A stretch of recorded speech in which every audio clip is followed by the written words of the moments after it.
Welcome everyone to the Best Damn Podcast. I am your host, John Keane.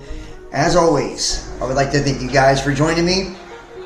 Ask that you please add, follow, check us out, Facebook, Instagram, Best Damn Podcast, Twitter, The Real Best Damn, and wherever you're watching from, make sure you hit the thumbs up, give us a like, leave a comment, let me know what you think, and share this link. It helps me to get out there, that way new people can find it.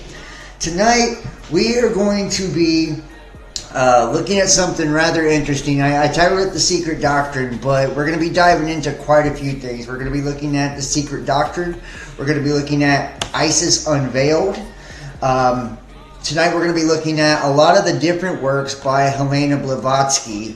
I actually got into this the other day with Micah Dank. You guys seen some of you guys actually seen the video that we did together. But I wanted to take it a step further tonight. I wanted to get deep into some esoteric and occult mysteries. We're going to be looking at Metatron tonight, Kabbalah, cosmology. This is going to be a really deep dive for people that are interested. I tried to do a video earlier today. Let me go ahead and kill the music. Say thank you to anybody that's joining me. I really do appreciate all of you guys. Make sure to hit that like, if you're in the chat. So, yeah, I tried to do a video earlier today, but for whatever reason, the phone I was on, it was messed up, so I don't know. If you guys haven't, make sure you check out the tarot readings. I've been posting monthly tarot readings. From now on to every day, we're going to have daily 3-minute reads. That's what I'm calling them. I post them on TikTok and all the other platforms too, if you want to check that out. The monthly reads as well.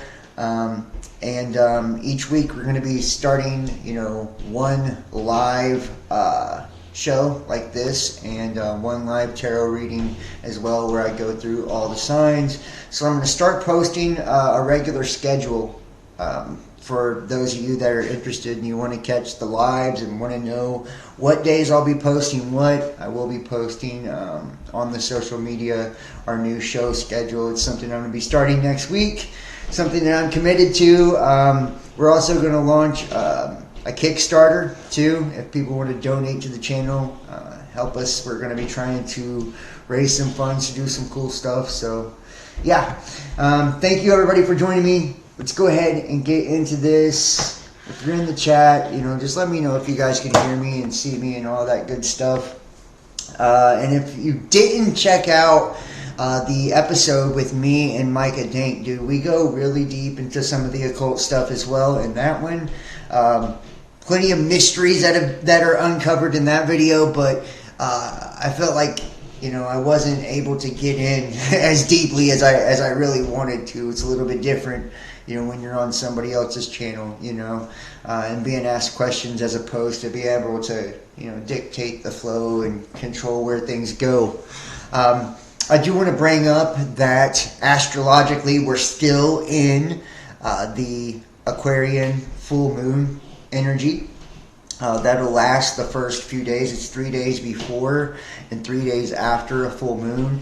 So this is a super moon too. So there is a lot of energy, people out there. If you guys are empaths, you do moon manifestations or anything like that, this is a really powerful moon. And there's going to be another one, I believe, another super moon. It's 2 out of 4 super moons this year, but 2 this month. It will be on the 30th. I believe it's going to be like a blue moon, another super moon. So we have 2 of them this month. Lots of energy. And anytime we get a full moon, it's a super moon at that. Things are being illuminated. So a lot of people are going to find that in their lives right now, things are coming to a close. Chapters are ending. Cycles are ending. People are also going to find that, things are beginning too. Like, you could, especially with Aquarius, that type of energy, you really could decide to like start something because it's the star card in the tarot. So you could be deciding to like start something that's going to put you in the spotlight, work on something you've always kind of dreamed about. This could manifest in a lot of ways. So yeah. Anyways, and Venus retrograde is as well. So a lot of opportunities to heal relationships and shit too. So people that's interested in that. I see Eric, Evu, Elliot. What's up, man? Hey, and you know what? If people aren't down with the astrology, that's their problem. I feel like they just haven't caught up yet. It's like we're at this really, really unique time in history. We are going into a new age, literally, consciously. And I don't know if people are aware of this, but just recently we're having major energetic endings. And we have the 8-8 Lionsgate portal. That's a huge time for manifestation coming up in just a few short days between these two supermoons. If you don't think that this is the time right now to get busy with your fucking spirituality and your spiritual growth, then you're tripping, bro. So many of these people out here, I swear to God, I go and I scour the internet every day, right? Because, I do this shit, right? So, and I look at other spiritualists and, tarot readers and just all the people out there in the spiritual community. And I'm telling you, man, if you have a truth to speak, right now is a time to like really step up and speak your truth and make sure that you're adding to the collective consciousness. You're adding to the collective energy in a positive way. You're pushing humanity forward. You're bringing knowledge. You're illuminating things. You're lifting people up, because there are a lot of motherfuckers out there right now. It's like watching infomercials a lot of times, listening to some of these people talk on these spiritual channels. It literally is. They're pushing so many fucking products down your throat, different health products and shit. Or they're trying to sell you on some fucking package. It's just like, wow, it's like, did I buy a timeshare, or, am I watching this, a video on spirituality? Like, what the fuck? So, I felt like it's really a good time for people like us, real people, regular people that's put in the hard work too, and committed themselves to this path, this journey, to step out front now and like really take control of our own future, our own divinity. And it's like, I feel like people, if you watch this channel, it's just, you're watching my path, my walk. If you watch me over the years, I've been through so much shit. And it's like, when I'm spiritually on point, my life is on point. My life is on point. And everything we go through in life is like putting our path. It's like I have this strong belief that nothing happens just by chance. Everything in my life, I feel like I've called into my path, including fucking painful shit, losses, being homeless, fucking on drugs, breakups. I mean, you name it, like some terrible shit sometimes. It sucked, but I feel like each experience like humbled me in different ways. It broke me. It broke my ego in different ways. It like forced me to look at myself, and even like how others were seeing me. It was just, I'm just saying, like, God works in fucking mysterious ways. And through some of the weirdest ass people too. Like people you don't expect. So like, don't let the face tattoo and the cussing and all that throw you off. You might get some shit out of this that you won't get on any other channel. Anybody who's ever watched me for a long time knows I kind of come in and bullshit for a minute usually before I start the video.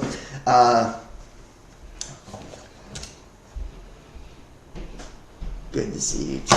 Yeah, man, I appreciate all you guys too. Everybody that watches live or catches this on the flip side. Right now, my new motto in life too, and we'll jump into this. My new motto in life right now is to make yourself the main point of attraction.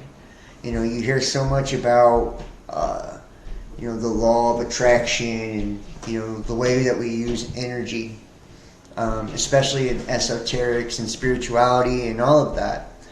It's like if we can make ourselves our main point of attraction in life, and it's like then we can bring everything that we desire right to us.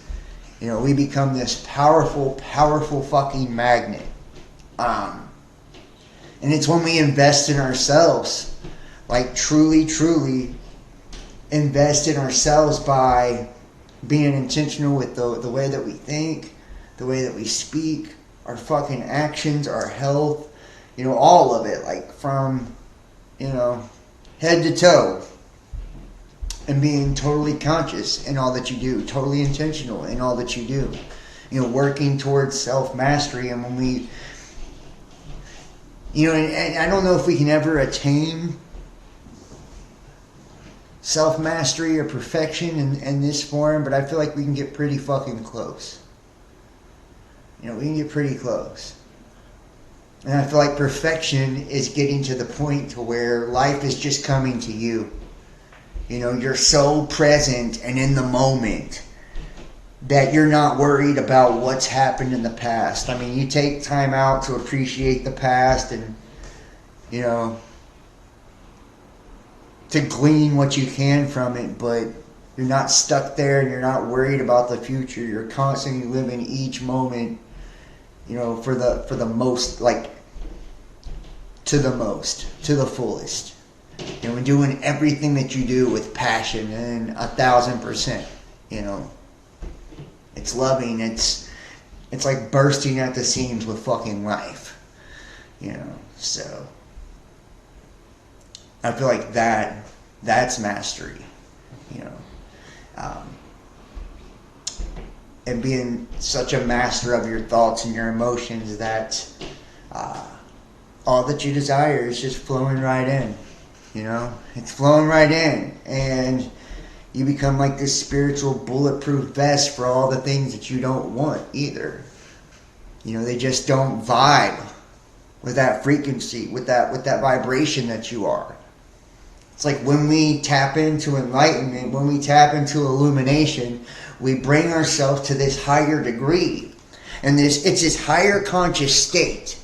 And that's the only way I can really explain it to people when people ask me what I believe is the Illuminati, it's very different than what I thought it was years ago.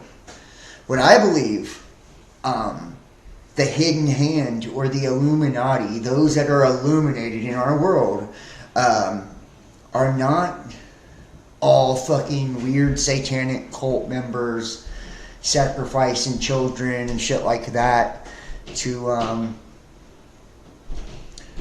to run the world. I mean, yeah, there's things like that take place, and there's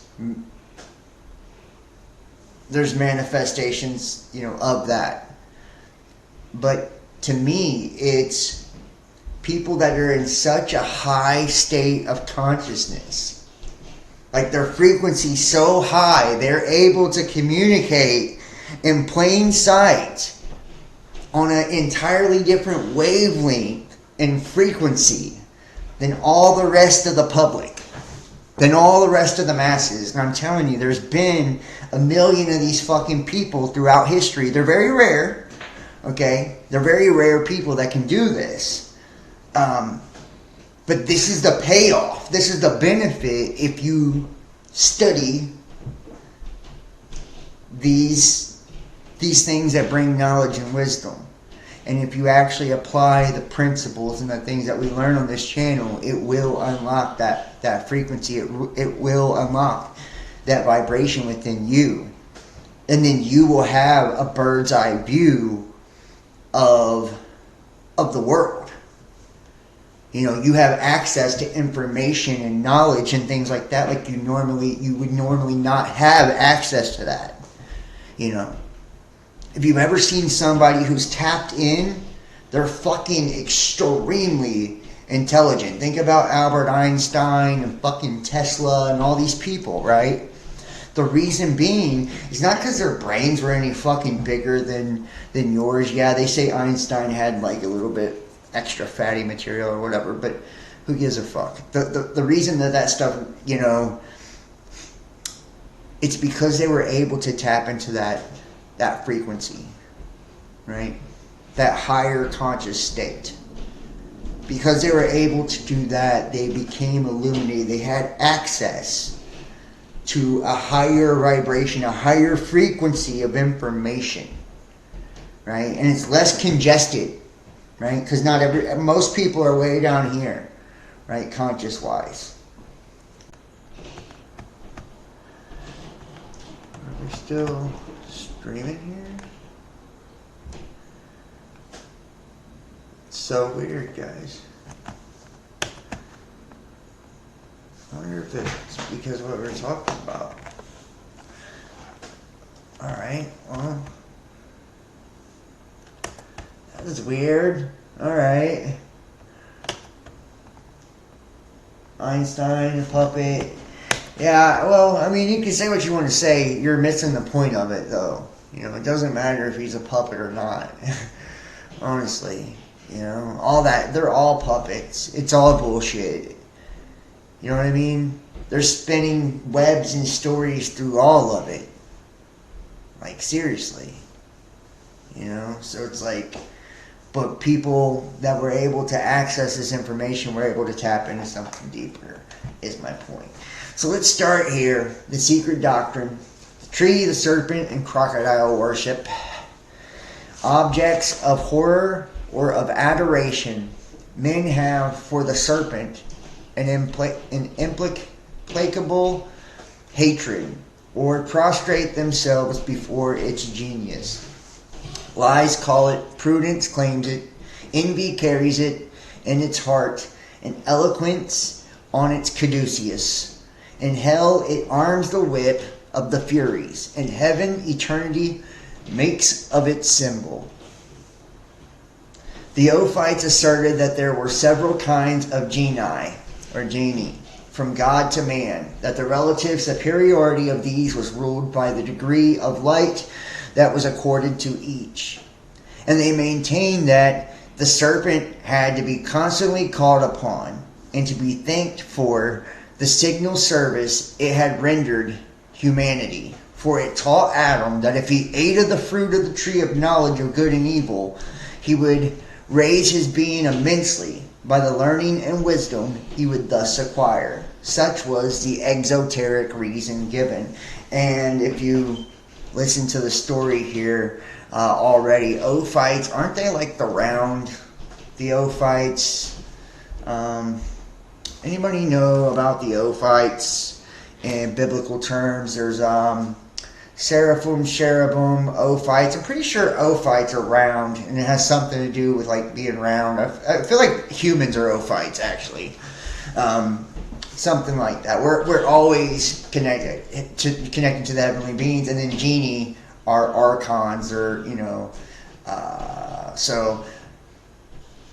I skipped over some chapters. We're going to get into maybe we'll go back and look at the music of the spheres and the seven spheres. Eventually, we'll get to all this stuff. I'm going to start just hammering out like the knowledge and going into the stuff I actually study, the deep shit. So, and people can either catch up or whatever. Genie. Right, archons, from gods to man. So sons of God, these are fallen angels or stars or deities. We are it's the covenant with God, which is the rainbow. The rainbow represents the seven main planets. The seven planets are the seven spheres. They give off rays of light. Right, those rays of light go through the electromagnetic field, which is a prism or acts like the third eye. the collective conscious third eye for humanity. And that, including frequency from stars, light and sound vibrating, right? The process of soul luminescence, star in a jar, is creating that holographic projection, which is us. So essentially we are the stars.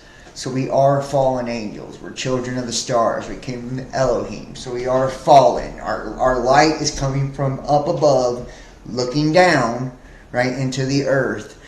That's going through that projection, making an image, an idol, which is us. We're actually a projection of something higher, right? So yeah. And those fragments of light or stars is what makes up the algorithm of who we are. And that's what astrology and all of that, numerology, sacred geometry, all of that is based off of, is the algorithm of who we are, right? And remember that technology always mimics creation as well. So, moving forward. Where am I at here?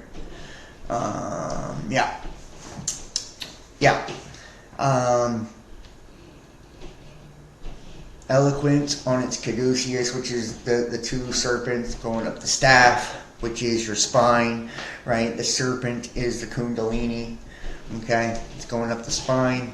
The red and blue, the solar lunar, the two pillars, right? The left and the right hand path, Satan and Lucifer. In hell, it arms the whip of the Furies. In heaven, eternity makes of its symbol. It's heaven and hell, right? The Ophites asserted that there were several kinds of genie, from God to man, that the relative superiority of these was ruled by the degree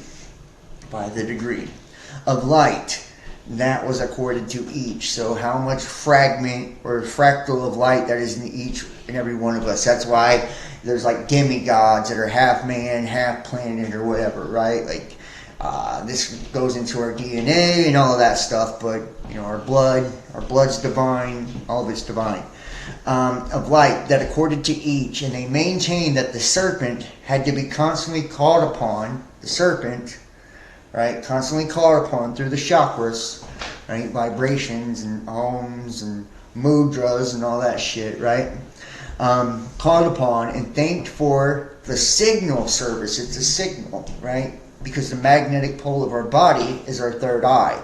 So we're receiving that kundalini signal from the base, the crown, which is a variation of the color red, right? The root, from the root to the crown, right? The signal service, it had rendered humanity. For it taught Adam that if he ate of the fruit of the tree of knowledge of good and evil, right? The tree of knowledge of good and evil, he ate of the fruit. He would raise his being immensely, raise his frequency, his vibration, and by the learning and wisdom he could thus acquire. Such was the exoteric reason given. So it's like I said earlier, when you raise this kundalini, right, and you unblock your crown, and your third eye opens, right, and you're spouting fucking, goodness out of the top of your head, spiritually, then, and there's a million ways there's sacred secretion, there's different explanations of it. It's all the same thing, though, so it doesn't matter what you call it, even Christ said, if thine eye be single, then thy whole body be filled with light, right? And they were talking about they were powerful based on the amount of light they had in them, okay? So the amount of energy they could harness. And when your third eye opens, and there's different practices that you can do to open your third eye, like closing your eyes, focusing on where your third eye is, and picturing like a vacuum, sucking it open, right? That's one practice, focus. There's a million of them, though. And literally command it open, too, because this is the astral realm inside of there. And the more you focus on it, the more you use it, the more you tap into it, the more you close your eyes, the more you're inside of you, so just saying. It is easy to see whence the primal idea of this dual Janus-like character of the serpent, the good and the bad, The symbol is one of the most ancient because the reptile preceded the bird and the bird the mammal. Hence the belief, or rather the superstition, of the savage tribes who think the souls of their ancestors live under this form, and the general association of the serpent with the tree. The legends about the various things it represented are numberless, but as most of them are allegorical, they have now passed into the class of fables based on ignorance and dark superstition.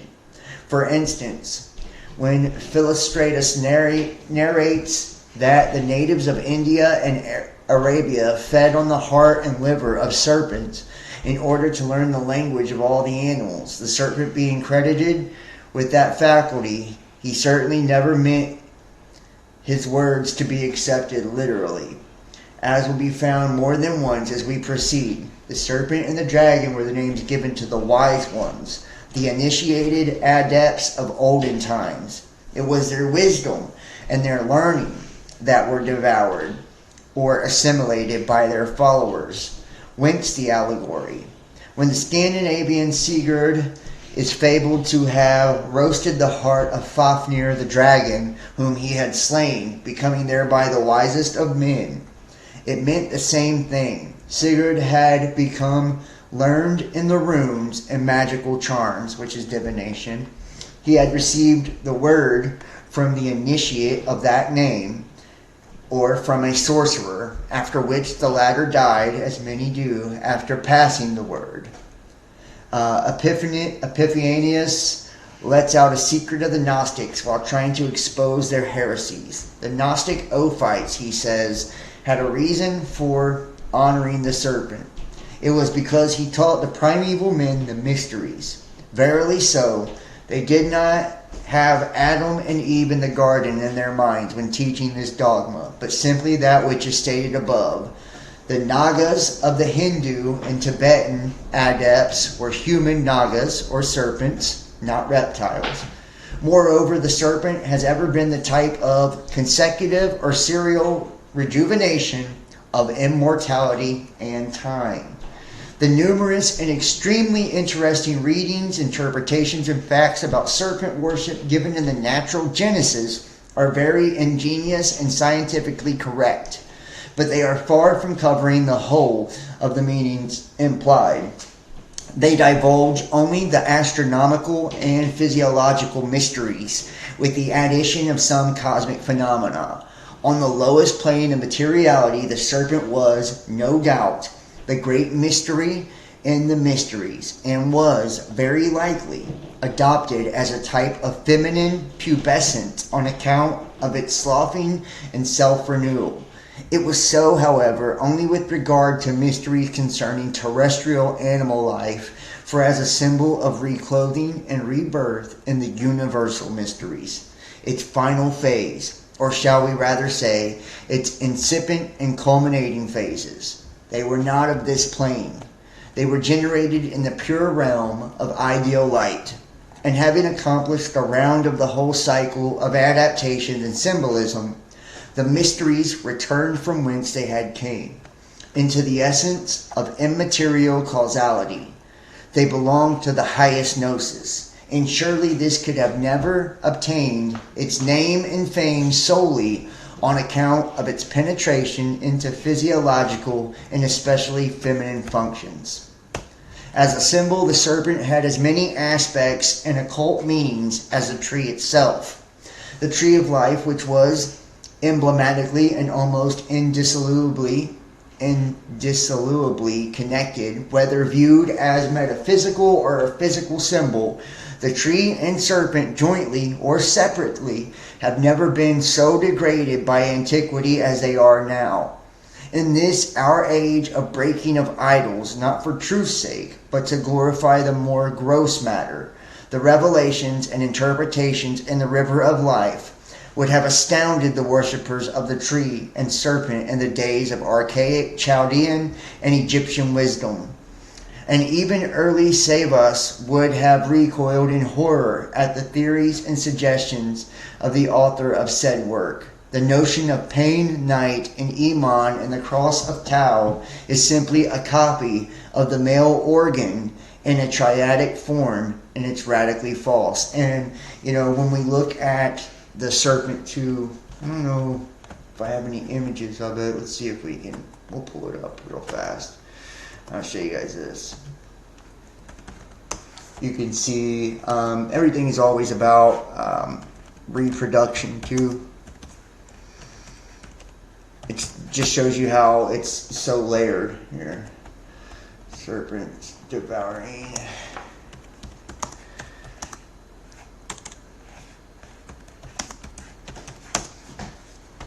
Right here, right? The serpent devouring its own tail.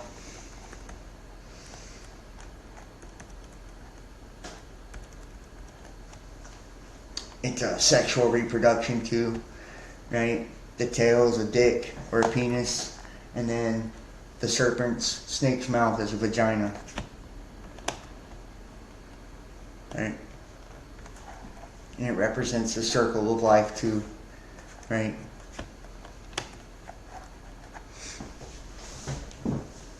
Or the Ouroboros, or the Vesica Pisces, the infinity symbol.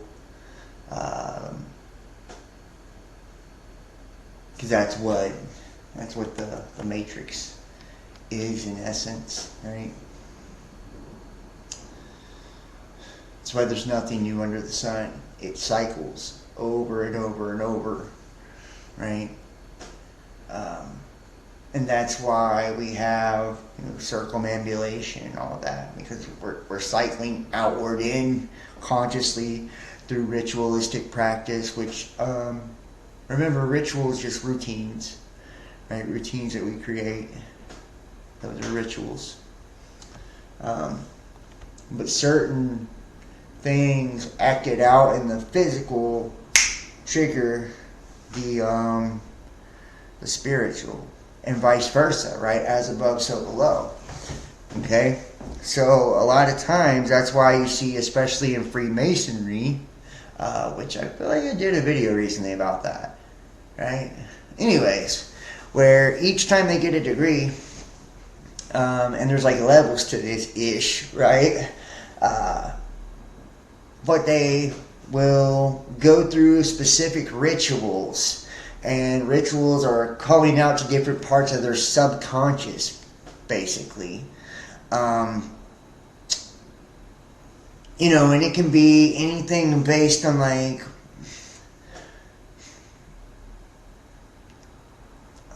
our body is so tricky and so weird. It's like, we can speak to certain parts of ourselves, right? Just by, the spells of words that we choose to use. The type of language or spelling or wording that we choose to use can speak to a variety of different aspects of our inner self. Right? That's how powerful we are. And we know that Dr. Miramoto, the Japanese doctor, proved scientifically that our words, our voice, has a direct impact, a physical influence on our reality. Right? And it was water, which water retains memory, that he showed it with, and we're 80% water. So think about everything you speak onto yourself or others speak onto you. Your cells are holding that memory of that. And if it's negativity, that's death, it's trauma. So we're constantly, needing to regenerate. That's why the phoenix and all of this is, cycling is so important. And we're cycling back. That's why you have more than one dark night of the soul, more than one awakening. You're like cycling through your own darkness, and each time you purge it, and it gets, you face it, and it gets smaller and smaller, and the hurt gets less and less, and the trauma gets more and more healed. And you're purer and purer, and this is, that philosopher's stone, where, we're alchemizing.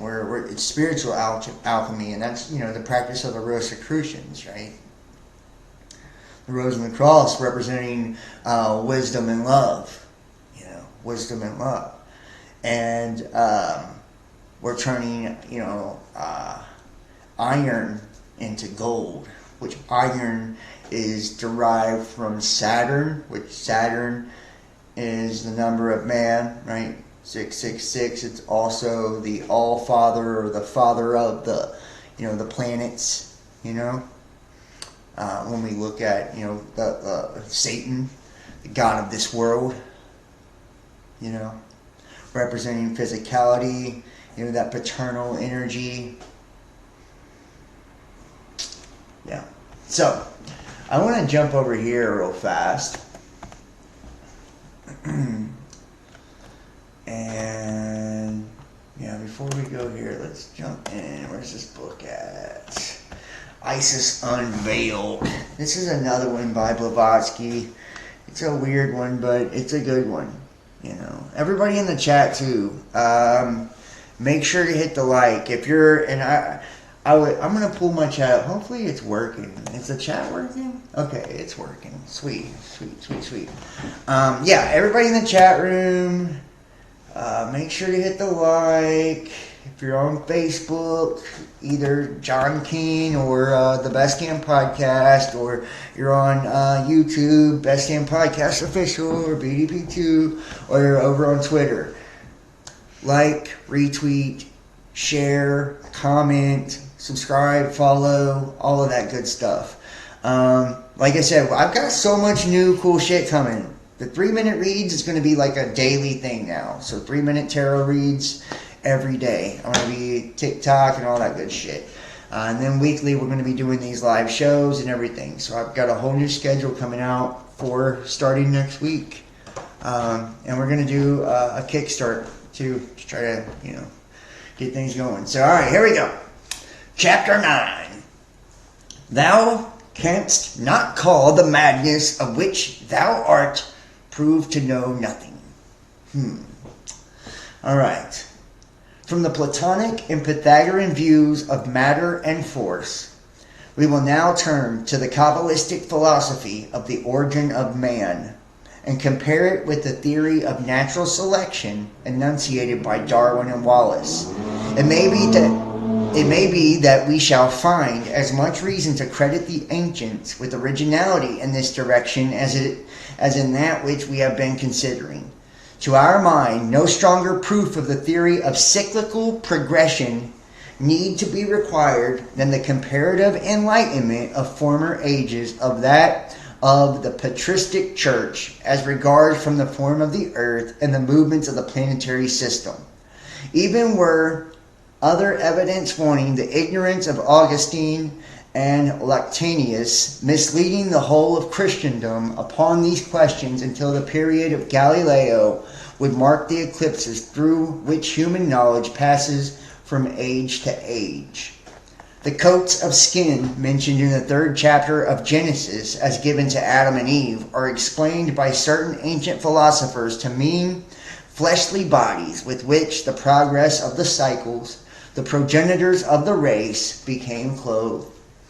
They maintain that the godlike physical form, grosser and grosser until the bottom of what may be termed the last spiritual cycle was reached, and mankind entered upon the ascending arc of the first human cycle. Then began an uninterrupted series of cycles or yugas. The precincts and sanctuaries and disclosed only to the initiates. As soon as humanity entered upon a new one, the Stone Age, which was preceding cycle had closed, began to gradually merge into the following and next higher age, which each successive age or epoch, men grew more refined, until the acme of perfection possible is that particular cycle had been reached. Then the receding wave of time carried back with it the vestiges of human, social, and intellectual progress. Cycle succeeded cycle by imperceptible transitions. Highly civilized, flourishing nations waxed in power, attained the climax of development, waxed and became extinct. And mankind, when the end of a lower cyclic arc was reached, was replunged into barbarism at the start. Kingdoms have crumbled and nation succeeded nation from the beginning until our day. The races alternately mounting to the highest and descending to the lowest points of development. Draper observes that there is no reason to suppose that any one cycle applied to the whole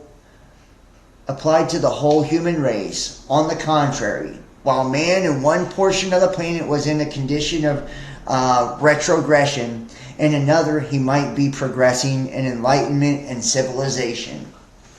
How analogous this theory is the law of planetary motion, which causes the individual orbs to rotate on their axis, the several systems to move around their respective suns, and the whole stellar host to follow a common path around a common center. Life and death, light and darkness, day and night on the planet, as it turns about its axis and traverses the zodiacal circle representing the lesser and the greater cycles. Remember the Hermetic axiom, as above, so below, as in heaven, so on earth. And think about that too. We were just talking about this, guys. You know, and each one of us are rotating on our own individual axis, right? In our own individual orbit, and we're all made up of our own. Okay, so like hypothetically speaking, the ingredients that make up my sphere, which would also be, you know, my aura. You know, my aura would be my magnetic field that protects my essence, you know. And that's why we're affected by, you know, solar radiation and all of that. You know, whenever we have CMEs, depending on the way that it's charged, you know, the different flares with protons and all of that, it can affect us differently. In our auric field, we can be more susceptible to negativity at certain times, you know, and different types of solar activity. We're that tied in, we're that tuned in to the cosmic, you know, cycle here on Earth. Like we're that tied in. It all affects us that fucking much. It really is a science when you look at it. And understanding how it all works puts you in control, right? It gives you the opportunity to like be in the fucking driver's seat when it comes to life now. And yeah, it takes a lot of us, it's taken us years, dude, to really even start to grasp some of these concepts because they're that goddamn deep. And a lot of it you have to like learn by just, you know, walking face first into a fucking hornet's nest sometimes when it comes to this shit too. You know, that's also part of it, which, you know, a lot of us, we've done that too. You know, we've done that too. And, you know, people don't value, I don't want to say they don't, but it seems like not as many people value true knowledge and wisdom like, you know, at one point, you know, once upon a time, you know, there was nothing more valuable, you know.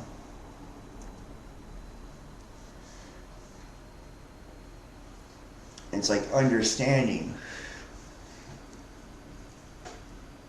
that, yeah, your fucking life technically depends on this. Like the quality of life. Yeah, you might get lucky, have a decent life, mediocre happiness, you know, whatever. But to truly like live to the fullness of your being and your potential, you know? Like to do things that have true meaning to them. You know, real meaning. To love in ways that most humans can't even fathom, you know, that experience. To love like that. To be able to have such a powerful faith in yourself that every situation you go into, you feel totally equipped, totally ready for it, you know.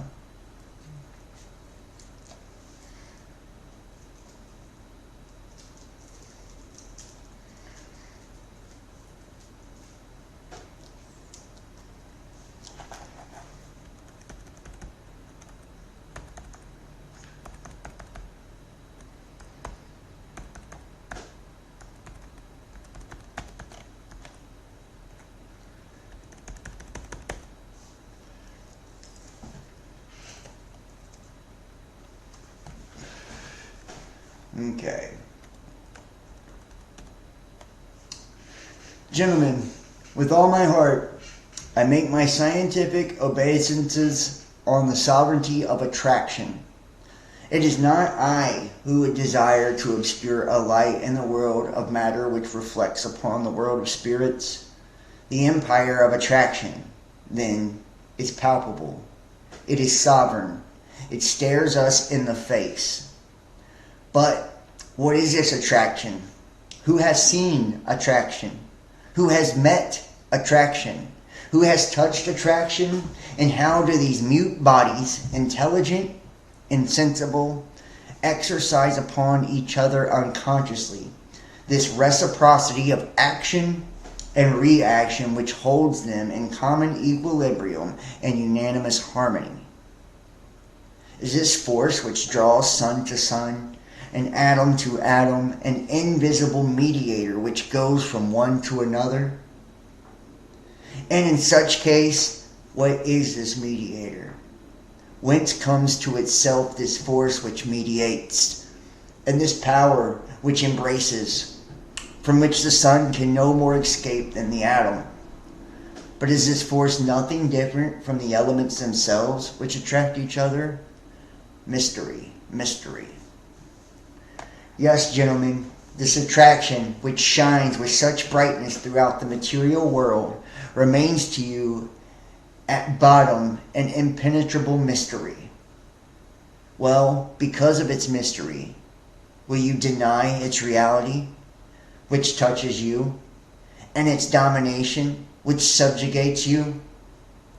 And again, remark if you please, mystery is so much at the foundation of all science that if you should desire to exclude mystery, you would be compelled to suppress science itself. Imagine whatever science you will. Follow the magnificent sweep of its deductions. When you arrive at its parent source, you come face to face with the unknown, who has been able to penetrate the secret of the formation of a body, the generation of a single atom. What is there, I will not say, at the center of a sun, but at the center of an atom? Who has sounded to the bottom the abyss in a grain of sand? The grain of sand, gentlemen, has been studied for thousands of years by science. She has turned and returned it. She divides and it subdivides it. She torments it with her experiments. She vexes it with her questions to snatch from it the final word as to its secret constitution. She asked it with an insatiable curiosity, "Shall I divide thee infinitesimally?" Then, suspended over the abyss, science hesitates. She stumbles. She feels dazzled. She becomes dizzy, and in despair says, "I do not know." But if you are so fatally ignorant of the genesis of the hidden nature of a grain of sand, how should you have an intuition as to the generation of a single living being? Whence in the living being does life come? Where does it commence? What is the life principle? Can the scientist answer the eloquent monk? Can they escape from his pitiless logic? Mystery certainly does bound them on every side, and the Ultima Thule, whether the Herbert Spencer, Tyndall, or Huxley, has written upon the closed portals of the words incomprehensible, unknowable. For the lover of metaphor, science may be likened to a twinkling star shining with resplendent brightness through rifts in a bank of densely black clouds. If her votaries cannot define the mysterious attraction which draws into concrete masses the material particles which form the smallest pebble on the ocean beach, how can they define the limits at which the possible stops and the impossible begins? And when they talk about the incomprehensible and the unknowable, this is like from the Gnostic text, reality of the rulers, right? Or the Apocrypha of John,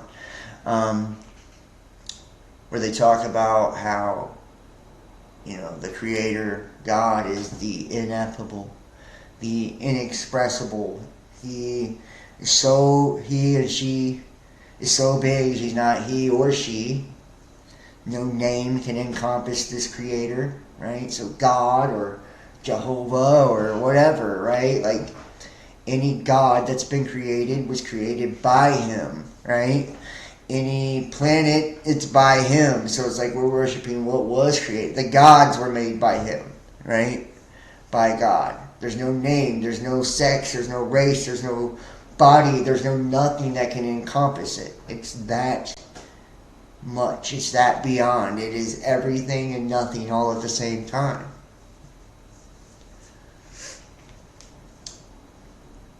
Why should there be an attraction between the molecules of matter and none between those of spirit?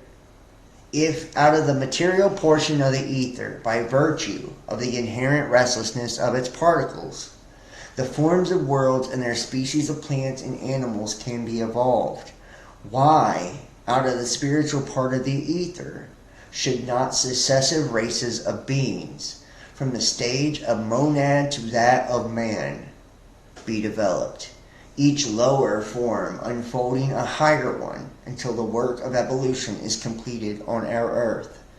In the production of immortal man, it will be seen that for the moment we entirely put aside the accumulated facts which prove the case and submit it to the arbitrament of logic.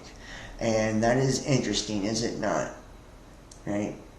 Why should there be an attraction between the molecules of matter and none between those of spirit? Right? So it's saying that same attraction that takes place between, molecules of matter take place in the spiritual world. And we probably evolved into a billion different beings on different conscious levels. Interesting. And that there is probably other beings and other variations. If you think about, and that's why we need to really, we're going to have to cover it like in a video, the sound of the spheres and all of that. And we'll touch on some cosmology and shit like that. Like, it's just so much to hit you with all at once. It's like, fuck,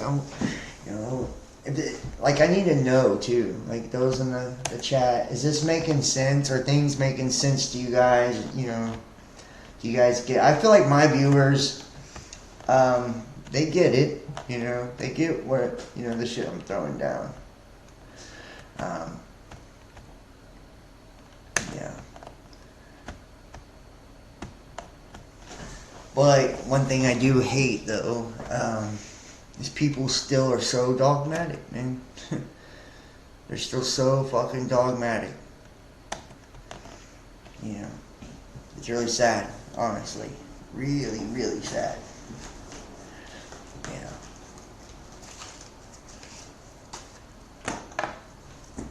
I wish we could get people in a more conscious state, honestly. I wish people were ready to wake up. Yeah. That's what I wish.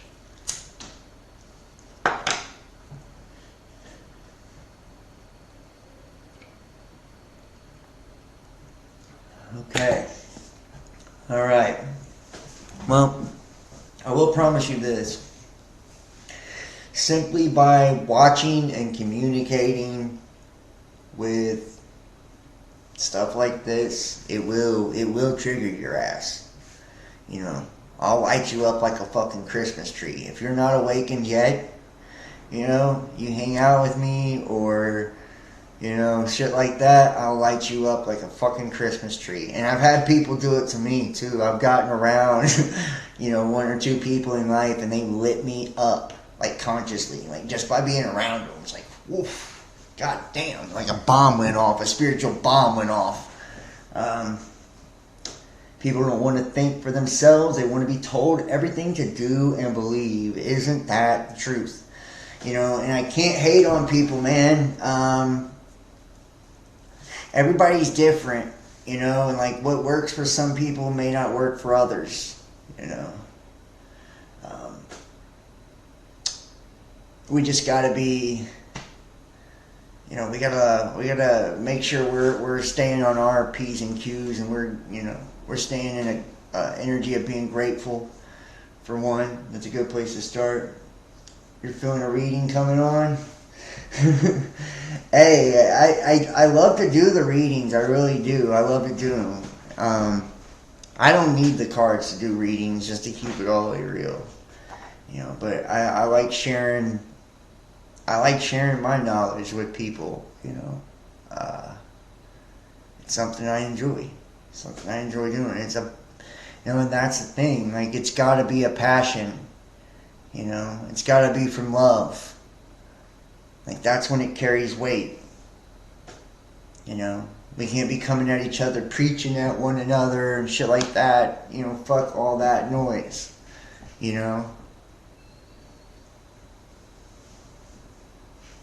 I am aware and awake to see what I see and listen to around me, but not going to lie. I do have a ways to go. So do I. I have a ways to go too. I tell you what, man. It's like my failures, or the things that have sucked the most, that have done the most for me. Like, seriously. I should be writing thank you letters to, like, fucking people in my life for hurting me. Honestly, I should. Because, like, it's like things like that have really forced me, like, painful moments, losses, hurts, betrayals, all of that. Any really painful experience has forced me to, like, fucking look at myself, look at my life, because you don't want to go through that shit again. You don't want to experience pain again, Like, so if you go through, like, a fucking incredibly rough breakup, for instance, you're, like, forced to look at yourself and see, like, the role that you played, and, like, why you played that role, and, like, what was triggering you or making you behave certain ways. And it's like anything in life, it's like we have to, like, look at the cause. It's cause and effect. And if it works like that on our fuck-ups, if we know on our fuck-ups, and we do, when you fuck up, why you fucked up, why your shit fucked up. Don't act like you don't. You know what I mean? We all do. Unless we're lying to ourselves. And it takes two to tango, too. So when you're dealing with other people, don't take 1,000% of the blame anytime. Because, even if you did fuck things up between you and another person, there's always more than one thing at play, more than one energy at play. We got to be honest with ourselves and, like, look at the whole spectrum of life, and, like, the roles that we're playing within our life. And you see what I mean? We never want to see ourselves how we look in others' eyes. Yeah, we will ever know. Well, I don't give a fuck how I look in other people's eyes anymore. Honestly. I mean, I hope I look good in other people's eyes, and I hope people just see me for who I am.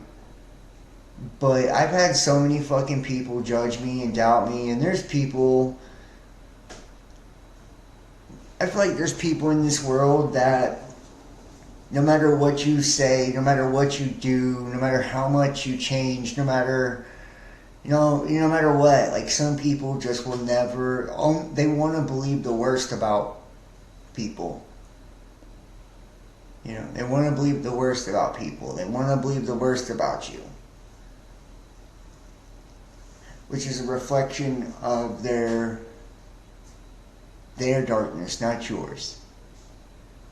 Especially if you have, like, really come from some dark places in life, and you've come back from that, and you found the light.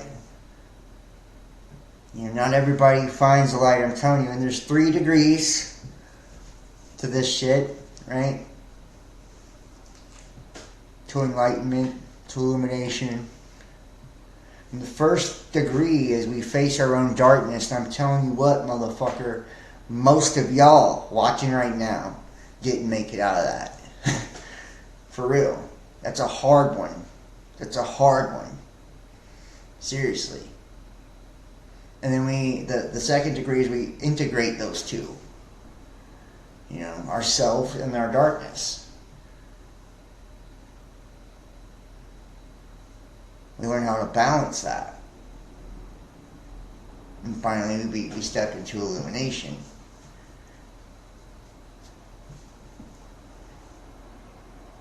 But it's like most of us, when we face that darkness, it fucking sucks you right down.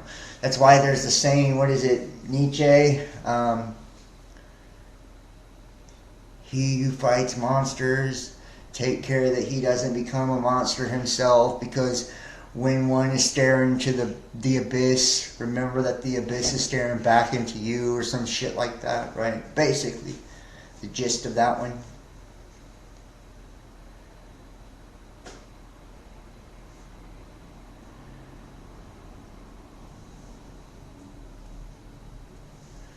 Well, thank you. I appreciate you. I appreciate all of you guys. I appreciate everybody. You know, like I do. I'm ready to start like a new part of, you know, like my journey, and a new chapter, and a new form of content. You know, than what I've shared in the past, because I feel like it's just like we're at a different place now. You know, we're like at such a different place and such a different level with the things that we know and the things that we understand. You know, that it's going to be more beneficial, I think, for people, you know, to really have others that see the world as they see it.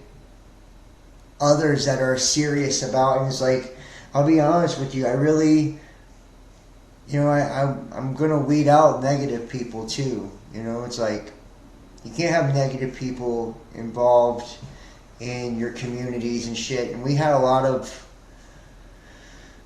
whenever you have light, whenever you have like a good heart, especially good energy, any of you guys, a lot of you guys have really good energy. You know, it can attract some terrible fuck. You know, like some fucks, some terrible people.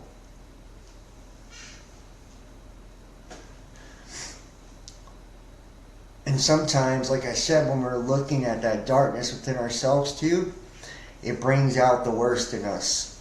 You know.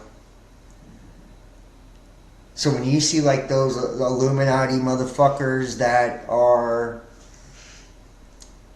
adrenochroming it up and all that shit, right? That's somebody who was devoured by their darkness. That's somebody whose shadow gobbled them up. They sold out to their shadow. And trust me, your shadow's a bad motherfucker. Mine is, you know, I'm telling you, you don't want to fuck with my shadow. Like, for real, for real. It's nasty. I got a dark side. For real, for real. And I have really had to tame the fuck out of it. You know. Yeah. So, I mean, like, if a soul chooses to serve darkness over light, it just makes itself have a longer journey back to the light or source. I don't know about that. There's something about the darkness that depletes you in a different way. I don't know how to explain it, but it's like you don't rejuvenate the same. You know? It's like when we're tapped into source and we're tapped into the light, like it's, the energy's like infinite, you know? You know, the well never runs dry. Darkness, there's always got to be sacrifices and offerings, and, you know, that real trickster fuckboy energy too. Like, I was such a trickster when I was, heavy into the dark side of things. Like, I just had this trickster energy to me. I don't know how to explain it. It's just like a spirit. And it's the spirit of Lucifer, And a lot of this theosophical shit is Luciferian. You just got to know what you're looking at. You got to know what you believe, too, at the end of the day. It's like, if at the end of the day you stand on Christ and that's what you stand on, then you have to stand on that no matter what you're diving into. That's got to be that was weird. That's got to be your end-all, beat-all. That was crazy. That was creepy. I live in a super old building too, by the way.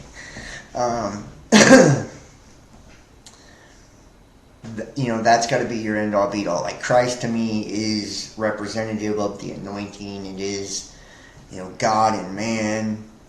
Like, it's the cream of the crop. And I don't think it's the same energy as Lucifer. There's been some points in time where I've wondered if they were the same. They're not. They're not the same. Lucifer is like a false light. It's got a lot of enlightenment to it, a lot of feel good to it, a lot of love and light to it, but it's a trickster energy. I'm going to start to bring out some of my gifts too. Like, I've been really getting these major downloads from God, alright? So I don't want to sound like a wacko or anything like this, but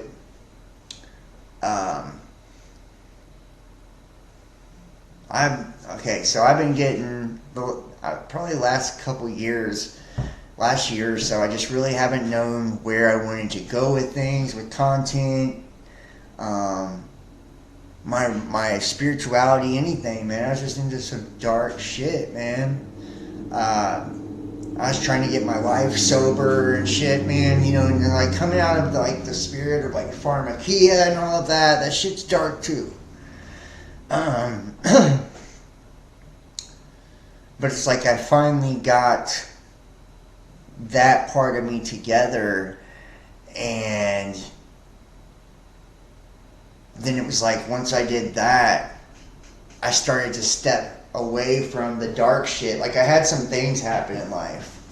Some big letdowns, some big heartbreaks and shit happened to me.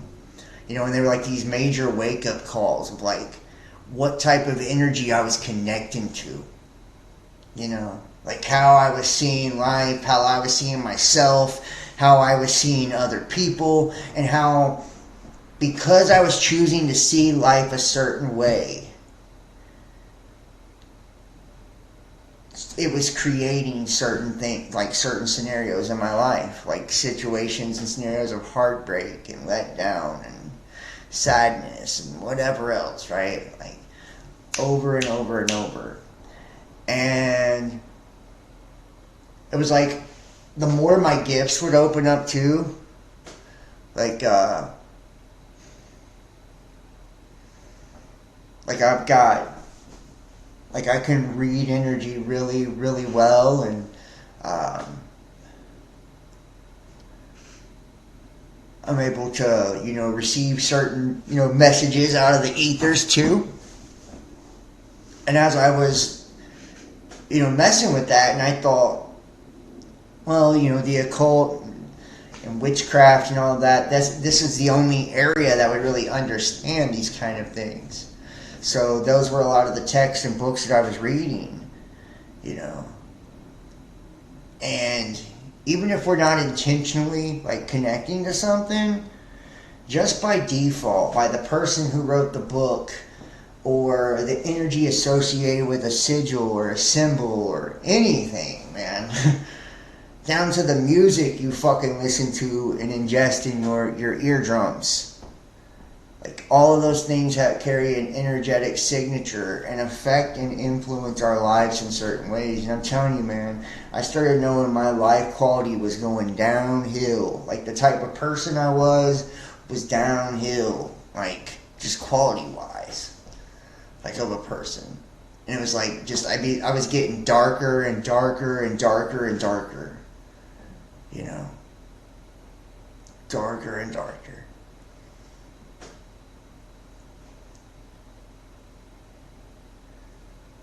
I mean, I don't really know what's funny about it, but it is what it is, you know. And a lot of you people don't know me, haven't watched me for years, but, you know, if you did, like, if you did, you would know.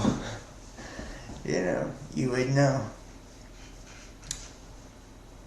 And sometimes it takes, you know, it takes us going through shit to open our eyes, you know, and see, like, you know, see which direction we're heading. It's like, I feel like, you know, God, universe, whatever, you know, like, really spoke to me powerfully, like, kind of like trying to, you know, snap me out of it, like, hey, you know, get your head out of your ass type shit, you know. And sometimes,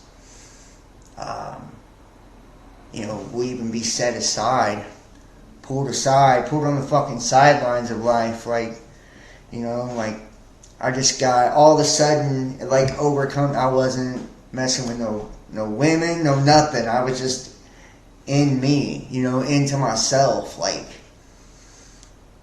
you know, it's like, because I knew that, that's, like, what I needed to focus on. You know, I knew that, like, I needed to heal. Like, other motherfuckers had said it to me, too, so it just wasn't just me. Other people in my life, people that cared about me, was like, you need to worry about you. You know?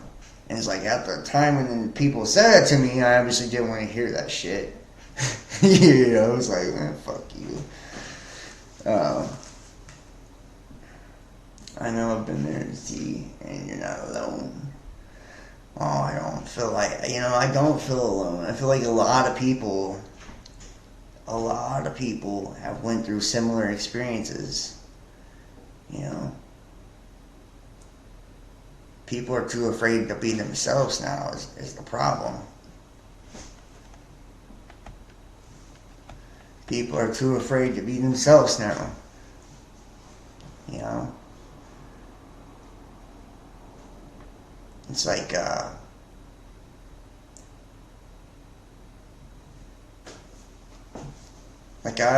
feel like I live a pretty happy existence, you know, like I do. I have a happy life, and,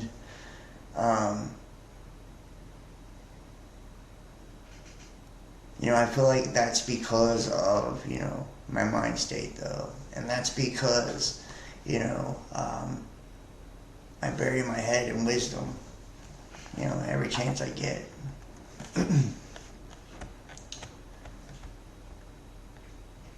So I don't know if I should jump over to something else or what. How long have we been going here? Not too long.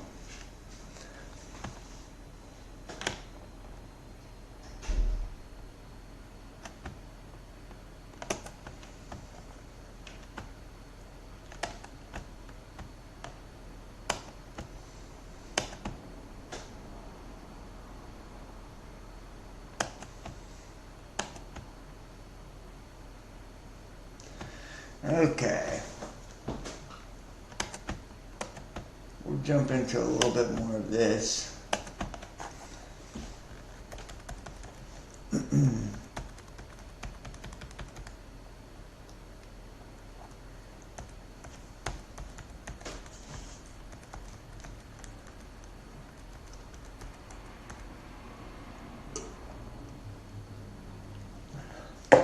Okay.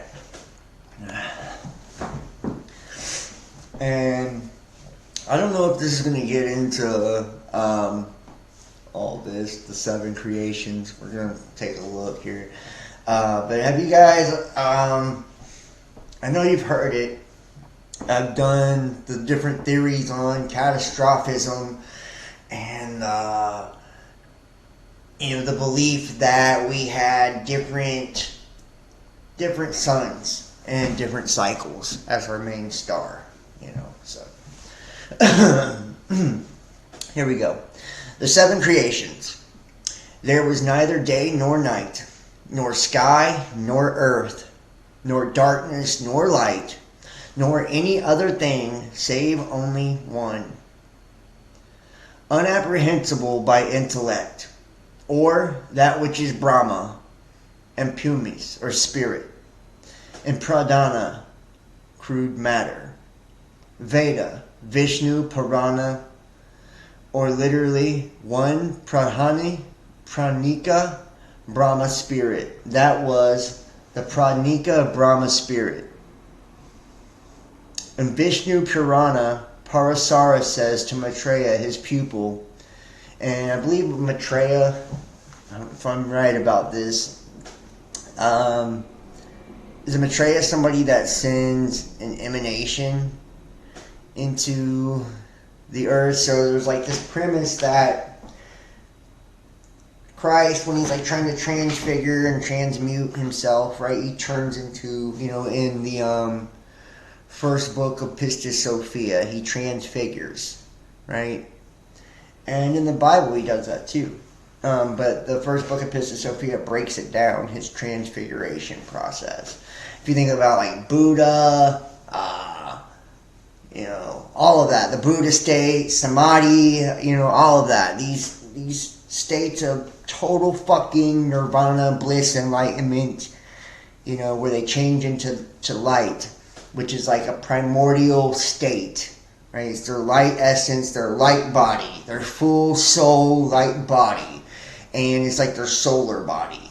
Allegedly, in some schools of thought, we have like an Atma, a sun body inside the sun. The sun is like pure intelligence, pure light, pure awareness, and that's why all the planets filter it in, and the moon and all of that, because it's so concentrated, so powerful, and it vibrates like a million times faster than our thoughts on like frequency and energetically. So it's like constantly sending messages, and we're receiving it through our DNA, our genetics, and at certain times of the day, like an hour after sunrise, an hour before sunset, Christ energy pours out of the sun, different types of energy. And these different energies, I believe there's 4 different types of energies. 2 are positive, they're like Christ-like energies, which we absorb as information, which will open us up, it charges us. We essentially have like an energetic formula that keeps us from aging. And eating pork and shit like that. Got some notes on this. Hold on. Let me see if I can pull this up here. Get my notes here.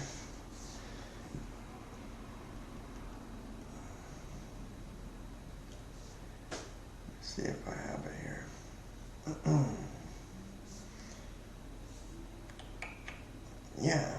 Yeah, here we go.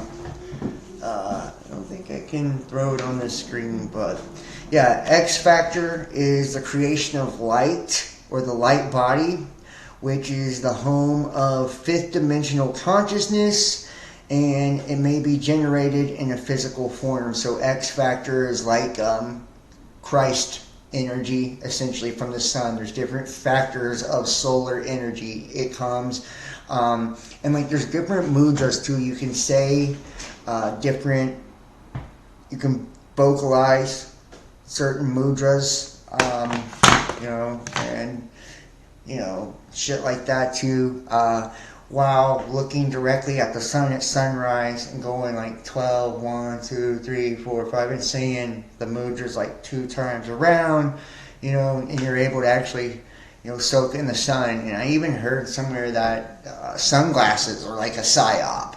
Sunglasses actually keep us, shield our eyes from soaking in sun, which is information, So it's like, I never wear sunglasses, by the way. Just saying.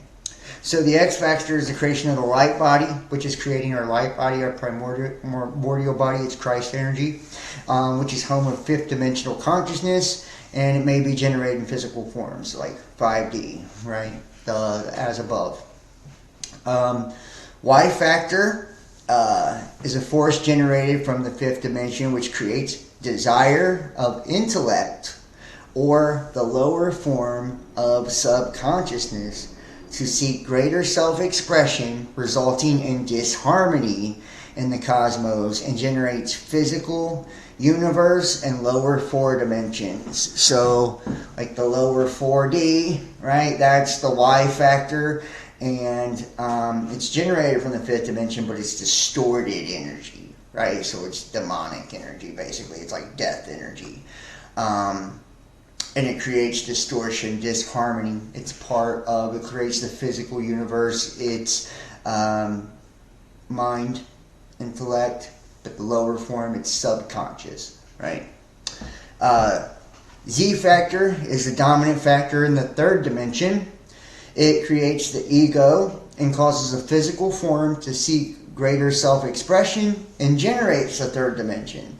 Aging, illness, and death. Ego gives identity and separates from God. So, you've got the X and you've got the Z, right? X is, in essence, the Christ energy, and then Z is like the death energy. And you have like B and Y, right? B is another version of the higher octave of energy, and Y is another version of the lower energy, right? And this is like animus, and all of that. If you look at like Carl Jung, so he's kind of broke down the subconscious in very similar ways, right? But this is referring to primordial energies that the sun emanates, right, in different forms of consciousness. So, the life and death ratio. Let's see if I can pull it up here. The life-death ratio. Let me see if I can pull up a note or something.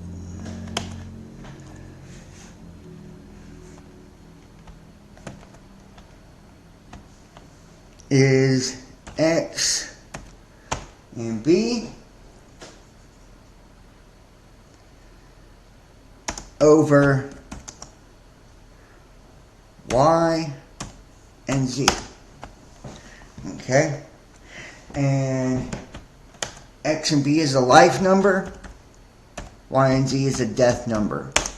So we charge our bodies up, our astral bodies, with these energies. And I don't know if you guys can see this. Let me see if I can put this on a different.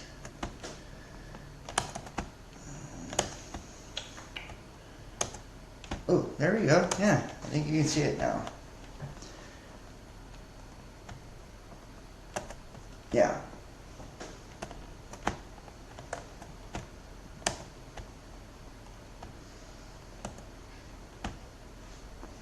Yeah. X and B over Y and Z is life and death. So the physical body that has canceled out negative forces or death through ascension, through Christ, becomes a light body, transmutation, or transfiguration. So when the top number, the positive energy, reaches a certain point, we transmute or transfigure into a light body. We're like raising our frequency and our vibration up into that point. That's the spiritual alchemy. That's the Rosicrucianism, right? Through love and wisdom. But on the bottom number, it's called detritus, which stores YZ energy, and it's in pork, alcohol, nicotine, cemeteries carry this energy, in sound, cursing, and negativity, like cussing, negative sounds, distorted sounds, right? That's got the death energy in it, right? And pork is the number one thing with this detritus that causes the death energy. So if like, as the death ratio or energy, the bottom number gets higher than the top number, we begin to age, right? That's when the aging process takes place, right? So when we're eating all that pork with detritus in it, and our death number is getting bigger and bigger, our death energy is getting bigger and bigger, we start getting older and older. That's why you see like some spiritual people look young as fuck still. It's because they have a really high top number. Where we come in, everybody comes in with a different top number too. It's like based on like what we were seeing with Blavatsky when it was talking about how each person had a different amount of light they come in with. it's like not all angels are the same size, right? Or planets are the same size. You know, some are big light, some are little. You know, and they have different characteristics and archetypes. You know, so in different alignments towards different things. Like if you look at the algorithm of me, everything with me in my life is about teaching and, you know, the mysteries. I'm born on the 33rd parallel. You know, my life path is a 33-6. You know, I'm a Virgo, which is the hermit. You know, it's like everything in my life, man, you know, relates to this. You know, and you look at my astrology, same thing. You know, it's like very interesting. Very interesting how scientific spirituality can be. It's like, especially knowing what we know about the quantum realm and shit now, it's like it's really opened up the way that humanity sees things. But it's like we're trying to increase his top number. We're trying to increase our Christ energy, you know, triggering that kundalini to fire up, you know, making sure that we're clearing any emotional traumas or energetic blocks to our chakras, you know, which means processing shit, you know. Also, to flow or taper the flow or tailor the flow of your energy too. It's like you have to streamline your thoughts, you know, and your thought process as well. You know, that's really where it all begins, is thoughts. You know, so it's like if you can't streamline the thoughts, then you can't get the emotions under control. If you can't get the emotions under control, your energy's fucking going everywhere. You're leaking energy, you know, and you're probably making shit decisions because of it. Being a shit person because you're all distorted and out of whack. You know, so you're probably not being the best version of yourself, and which is probably causing even more damage, even more astral ties and soul contracts that you don't fucking want. You know, so it's important for us to be very conscious or conscientious about like where we're connecting our energy to. I know a lot of people don't think about it, but every time you fuck somebody, you know, you entangle with that person. You know, I feel people that I've been with fucking forever afterwards too. Like even people I wish I could stop feeling. Like, god damn, I don't want to feel this person no more. You know what I mean? Like, I don't even think about them. You know, because that astral tie, that astral connection, that emotional tie, that emotional connection. So it's like we got to be careful, like who the fuck we're plugging into, right? And you never know. Some people you can get nothing off of, you know, energetically or just you know, but others, man, snatch a hold of your motherfucking ass, you know, and especially if you were with somebody for, you know, a period of time and, you know, there was a deep bond made, you know, those are deep ties, you know. So be careful what you're connecting yourself to energetically, because that pulls on you, and then, you know, you're going to have to, and that's what's cool about Venus retrograde. This is a perfect time for us to really release, you know, especially like past relationships, past people. You know, it's like do the test on it. You know, like is this person like putting any fucking effort in or showing you that they value in any way, shape, or form?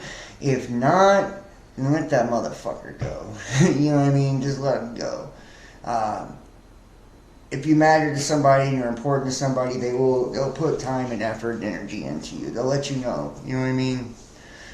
You won't be wondering or, you know, fucking in silence and all that shit. Like, that ain't gonna happen with somebody who gives a fuck. So, or people that care about you won't, they won't try to hurt you, or, you won't be wondering. It's like when your person comes in, when your situation comes in, I feel like that's the beautiful thing about, working on yourself constantly too, is like when you make yourself the point of attraction in your life, like you're readying yourself for true love. You're readying yourself for your calling with God. You're readying yourself for your dream job, your dream career. You're readying yourself for, you know what I mean? Like, you're putting yourself in position to succeed in every fucking aspect of your life when you truly commit to, the path of illumination. It's like it really is self-mastery, like at its finest, and it's not easy, and everybody's at different places at different times, and it's a race against yourself, nobody else. You're not comparing and contrasting what nobody else is doing. It's just you against you, and everything is about you. And it's understanding, like, first off, you got to clean off the mirror, like, in how you see the world. Like the screen, the screen you're projecting on. You need to clean that shit off. Wax on, wax off. You gotta make sure you're seeing clear and you have clarity with what you're looking at. And then it's like after you find out what you're looking at, it's like, how do I fix this? How do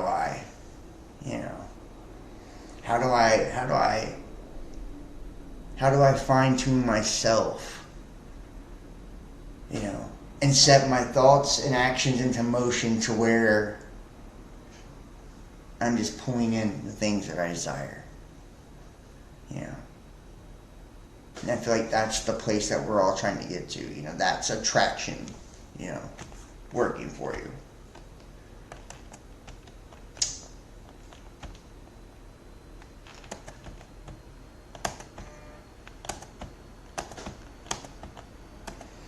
Okay.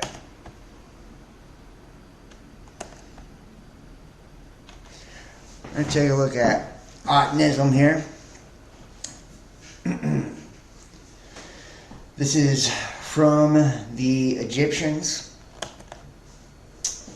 The Egyptians did have an aberrant period of some of the monotheism during the New Kingdom, in which the pharaoh Akhenaten abolished the official worship of other gods in favor of the sun disk, Aten.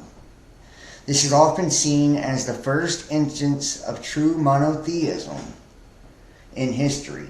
Now, although the details of Atenist theology are still unclear, the exclusion of all but one god was a radical departure from Egyptian tradition, and some see Akhenaten as a practitioner of monolatry rather than monotheism, as he did not actively deny the existence of other gods. He simply refrained from worshipping any but the Aten. Under Akhenaten's successors, Egypt reverted to its traditional religion, and Akhenaten himself came to be reviled as a heretic. How about that? Atenism, the Amarna heresy, refers to religious changes associated with the 18th century dynasty Pharaoh Amenhotep IV, better known under his adopted name Akhenaten. And adopted, I believe this is Moses, by the way. BC Atenism was Egypt's state religion for around 20 years, and the Aten is the sun disk, right? The sun disk, the disc jockey. These are one of the first times, and this is why I do believe that he was Moses too. When we read, what was the book? With the destroyer in it, guys. It's got the destroyer, the 3 chapters on the destroyer. The Colburn Bible, right? We see the different perspective of the Prince of Egypt during the time of the parting of the Red Sea and all of that. It's got all those stories in it. And, this adopted pharaoh or prince, and he brings in worshiping one God, monotheism. The father of monotheism is Moses too, right? Moshe. So I'm just saying, I believe this is without a doubt Moses, and what he was actually bringing in, the sun disk or the Aten, right? The disc jockey is like essentially us riding our orbit or our disc, right? We're being a disc jockey, and we are the sun, right? And the center, is the burning bush here. That's why he takes his staff, throws it down, and becomes a serpent, right? The staff, Hermes, the wisdom, the caduceus, right? The spine, DNA, the whole nine, right? Becomes a serpent, kundalini, serpent energy.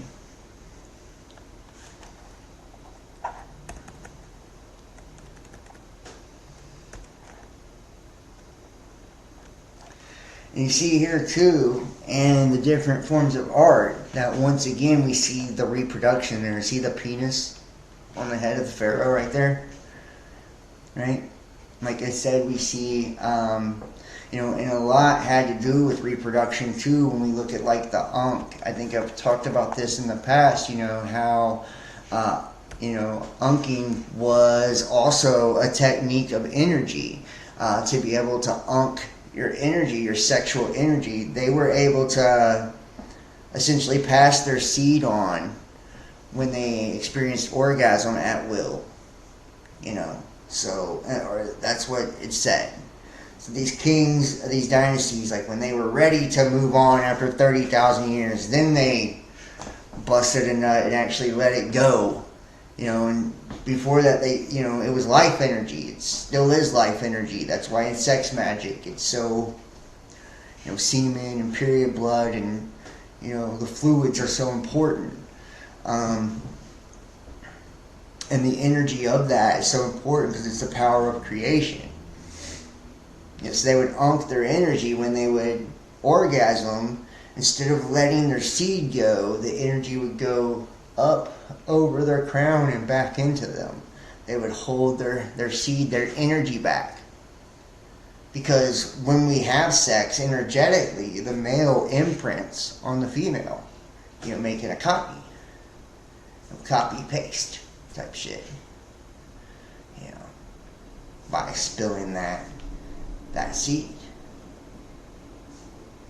So if you're holding that in, and a lot of people believe, like with the Essenes and stuff too, that's how actually Christ was conceived, is that they had that same ability with their auric field and their astral bodies, and were able to, consummate in the spiritual realm. So I don't know, that's, you can take it or leave that, depending on whatever you believe. Outside of Atonism, we have cosmology. Cosmology is the study of the universe in its totality, and by extension, humanity's place in it. Through the word cosmology in its recent first use in 1730 in Christian Wolff's Cosmologia Generalis, the study of the universe has a long history involving science, philosophy, esotericism, and religion. In recent times, physics and astrophysics have come to play a central role in shaping the understanding of the universe through scientific observation and experiment, or what is known. And I still got this page up for you guys. Sorry about that. Probably like, what the fuck?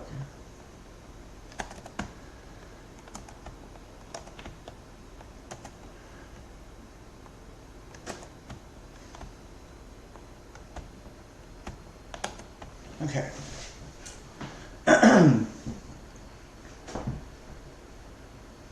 Shape the understanding of the universe through science and experiment, or what is known as physical cosmology, shaped through both mathematics and observation and the analysis of the whole universe. In other words, in this discipline, which focuses on the universe as it exists on the largest scale and at the earliest moments, is generally understood to begin with the Big Bang, possibly combined with cosmic inflation, an expansion of space from which the universe itself is thought to have emerged 13.7 billion years ago. From its violent beginnings and until in various speculative ends, cosmologists propose the history of the universe has been governed entirely by physical laws. Theories of an impersonal universe governed by physical laws were first proposed by Roger Bacon, a somewhat persecuted member of the Catholic Church. Between the domains of religion and science stands a philosophical perspective of metaphysical cosmology. The ancient field of study seeks to draw intuitive conclusions about the nature of the universe, man, God, and or their relationships based on the extension of some set of presumed facts borrowed from spiritual experience and or observation. Metaphysical cosmology has also been observed as the placing of a man in the universe in relationship to all other entities. This is demonstrated by the observation made by Marcus Aurelius of man's place in that relationship. He does not know what the world is, does not know where he is, and he does not know for what purpose the world exists, and he does not know who he is nor what the world is. This is the purpose of the ancient metaphysical cosmology. However, Stoicism rejected Aristotle's theory of the universals as being in the things themselves, calling them figments of the mind. Stanford Encyclopedia of Philosophy adopting the concept of universals as being concepts, and therefore of the mind, and therefore controllable by free will. Thus, we get the analysis of Aurelius that the nature of the universe is not from intuition, but from a free will, conceptual understanding of the nature of the universe. Cosmology is often an important aspect of the creation myths of religions that seek to explain the existence of nature of reality. In some cases, views about creation, cosmogony, and destruction, eschatology, of the universe play a central role in shaping a framework of religious cosmology for understanding humanity's role in the universe. A more contemporary distinction between religion and philosophy, esoteric cosmology, is distinguished from religion in its less traditional bound construction and reliance on modern intellectual understanding rather than faith, and from philosophy and its emphasis on spirituality as a formative concept. And a lot of what we're looking at here comes out of the veins of cosmology.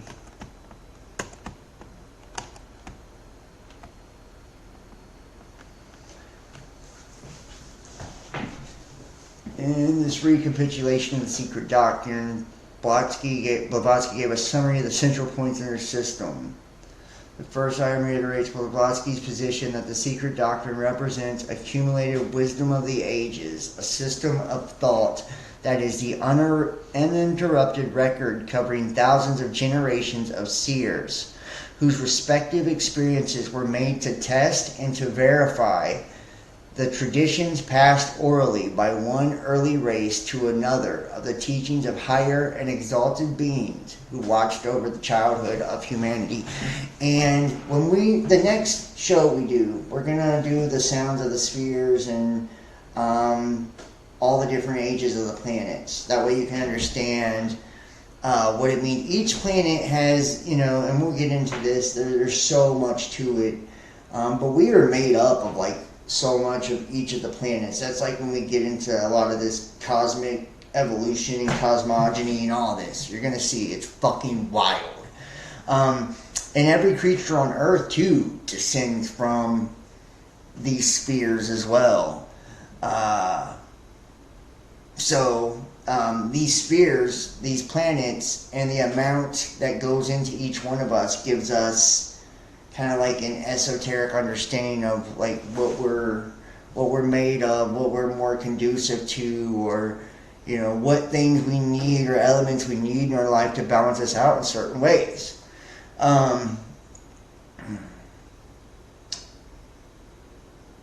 And the earlier races are different ages, perhaps with different suns in the sky, right?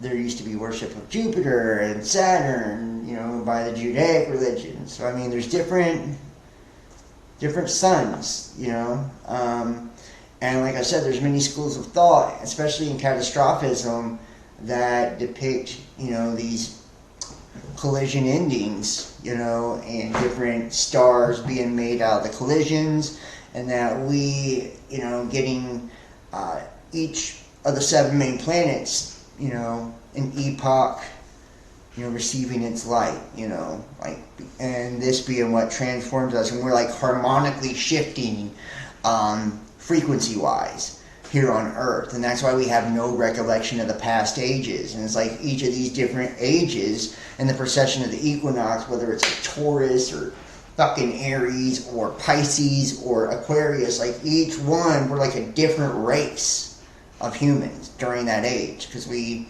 transmute. We know that when these shifts happen, and I've done so much research on this over the years, and I've talked about this, how when the magnetic field shifts, that more solar radiation enters. And I already told you how the protons and neutrons and all that affect our auric field as well, right?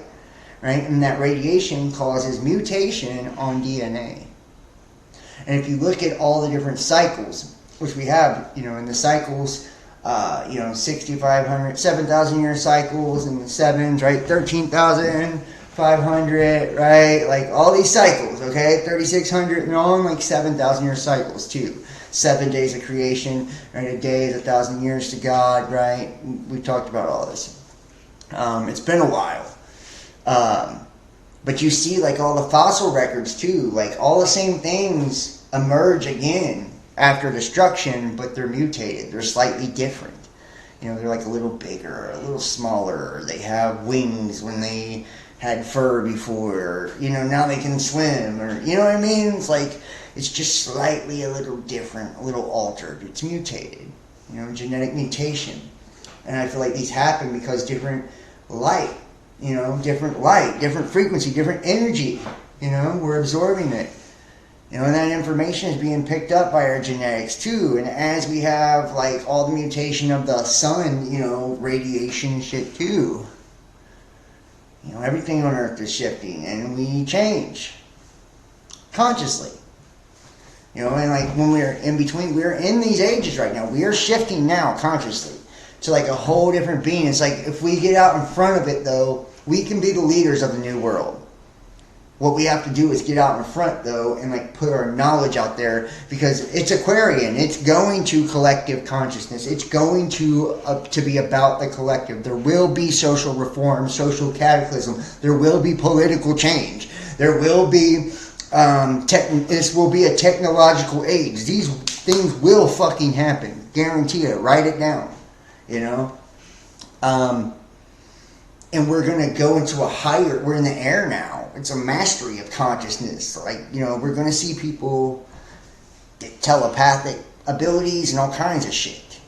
And be able to really tap into that new frequency, which is a very high vibe. Unless they're trapped in the old karmic cycle. Still on that cycle.